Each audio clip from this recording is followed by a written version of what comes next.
Hello, adventurers! Welcome to my background series, and thank you so much for checking out the second episode of our background series. Today, we are going to be talking about the Gladiator background in DnD 5th edition. This was a very popular background during the early days of 5e. It is found in the Good Old Player's Handbook. In any case, let's quickly go over its overview now. Whether you are a freed man drenched in the blood of a thousand foes, the flamboyant luchador in the shiny golden hot pants, or simply can another meat sack destined to bleed out on the sands of the Colosseum. However, this gladiator background is a great source of narrative color for your character. In any in D&D 5th edition, let's check out its description. The description reads as followed. You thrive in front of an audience. You know how to entrance them, entertain them, and even inspire them.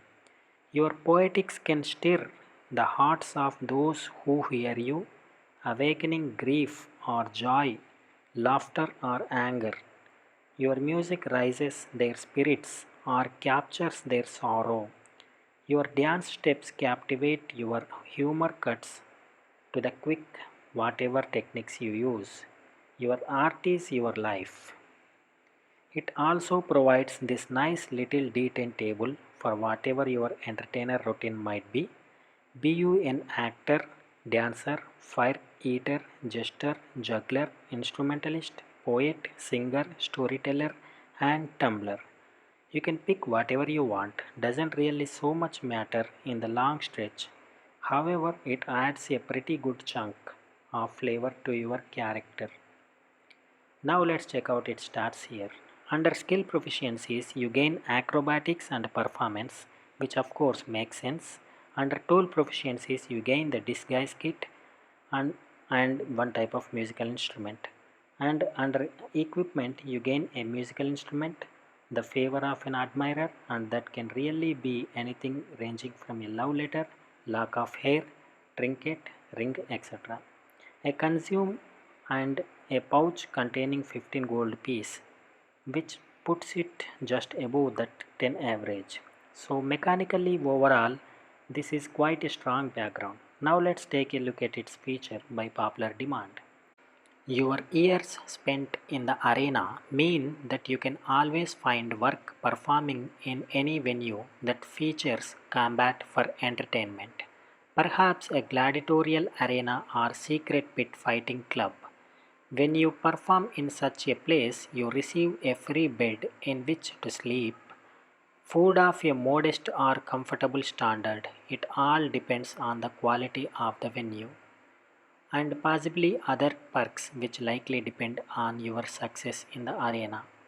As long as you perform fight every night, you can continue to stay there for free, and your nightly appearances make you something of a local celebrity.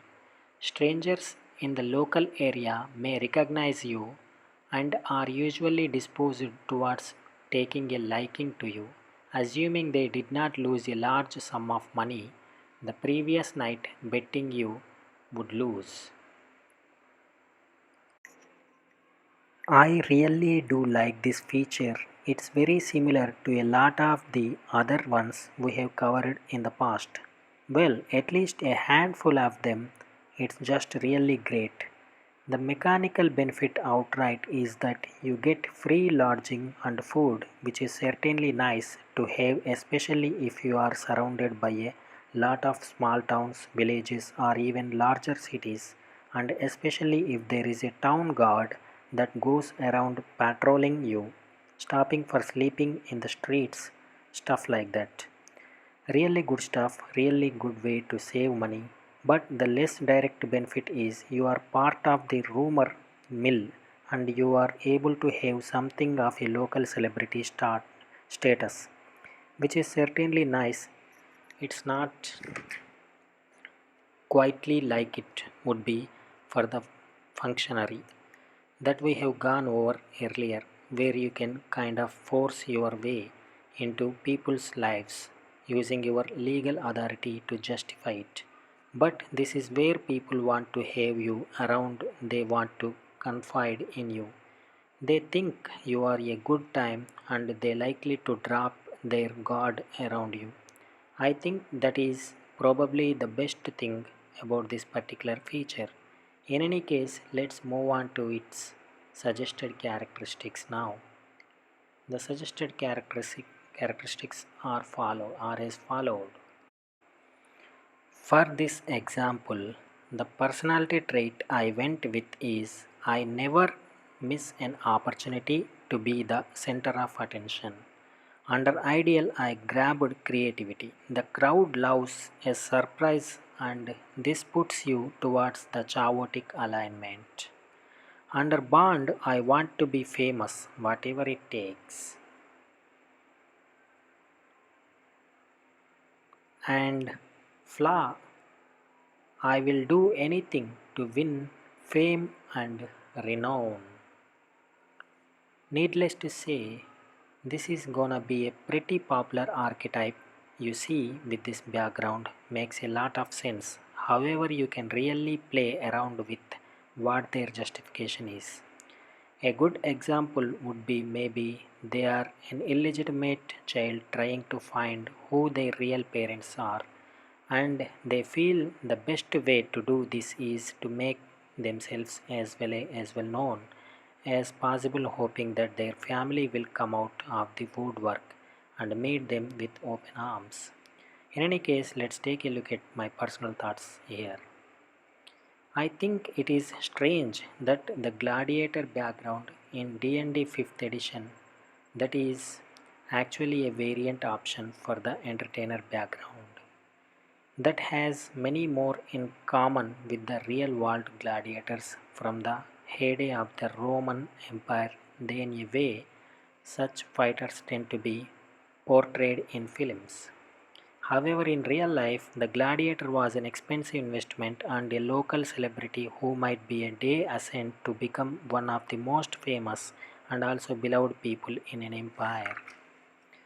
As such, less amount of bounds between gladiators are actually ended in a kill, and the classic image of the adjudicator delivering the death sentence would have probably been reserved only for the emperors. That being said, guys, let me know what you think of the gladiator background down beneath in the comment section. Be sure to mention any thoughts, questions, comments, concerns, ideas, or even pulp culture references of your own. In any case, I hope you all have a great day and as always, happy adventuring.